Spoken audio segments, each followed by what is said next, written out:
Hello అండి, అందరు బాగున్నారా? అందరు బాగుండాలి, అందులో మేము ఉండాలి. ఈరోజైతే మేము పెద్దేవర కొలుపు ఇంట్లో కొలుసుకుంటాము. పెద్దేవర అంటే ఎవరంటే మన దుర్గమ్మ తల్లే. దుర్గమ్మనే కదా అందరికంటే పెద్ద దేవర, అందుకే పెద్దేవర అంటారు. ఈ అమ్మవారి కొలుపు ఇది మా పూర్వీకుల నుండి తరతరాలుగా వస్తున్న ఆనవాయితీ. మేమైతే ఈ అమ్మవారి కొలుపు ఫస్ట్ టైం చేసుకుంటాము, ఇంట్లో నిలుపుకుంటాము. అమ్మవారిని ఒకసారి ఇంట్లో నిలుపుకుంటే మనకు వీలైనప్పుడల్లా చేస్తూనే ఉండాలి, అది కూడా మనకు మంచి జరుగుతుంది.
ఈ పూజా కార్యక్రమం ఎట్లా చేస్తారంటే, ముందుగా అమ్మవారికి గద్దెయడానికి పుట్ట బంగారం తీసుకురావడానికి వెళ్తారు. ఎట్లా అంటే మనం పెళ్లిలో కూరాళ్ళు పట్టినట్టు 5 సరవలు బోధించుకొని 5గురు ముత్యాదులు పట్టుకొని దుబ్బలోలు తీసుకొని వెళ్తారండి పుట్టకాడికి. ఇంటిని యజమాని మాత్రము ఒక కొత్త గంప తీసుకొని ఆ గంపలో మట్టి తీసుకురావడానికి అతను అది పట్టుకొని వెళ్తారండి.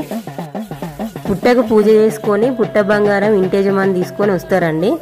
తర్వాత ఆ మట్టితోని మంచిగా అమ్మవారి గద్దెను మంచిగా తయారు చేస్తారండి ఆ దుబ్బులోళ్ళు.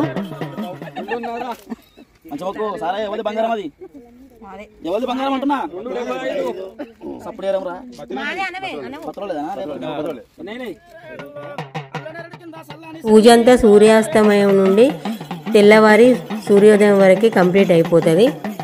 జోడు బోనాలు, అప్పాలు, గ్యారెలు, డుబ్బులోల డప్పు సప్పుళ్ళు, గజ్జలతో అంగరంగ వైభవంగా అమ్మవారి కొలుపు కొనసాగింది. మా ఈ దుర్గమ్మ కొలుపు వీడియో లాస్ట్ వరకు చూసి లైక్, షేర్, సబ్స్క్రైబ్ చేయండి, కామెంట్ కూడా చేయండి.